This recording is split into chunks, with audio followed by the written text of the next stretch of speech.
Welcome to Tenor Tech, where I solve the problems you didn't even know you had. You start by confirming the iPad actually shows activation lock and gathering what you need: the Apple ID that's signed in, original proof of purchase, and seller contact info.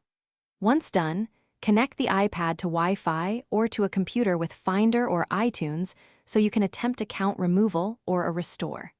Make sure the battery is above 50% to avoid interruptions.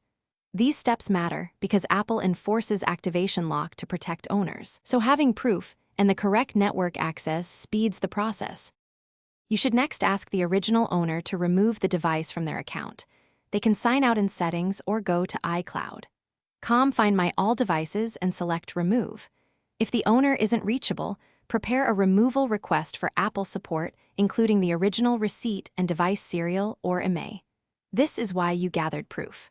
Importantly, know that a DFU restore or reset will not bypass activation lock, so avoid wasting time on restores before Apple removes the lock.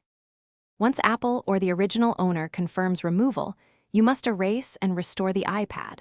Go to Settings General Transfer or Reset Erase, or use Finder/iTunes to restore from DFU.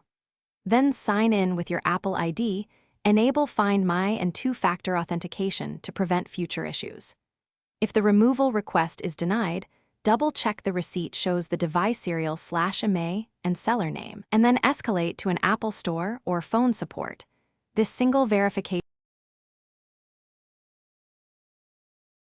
Thanks for watching. Subscribe to keep your life in tune.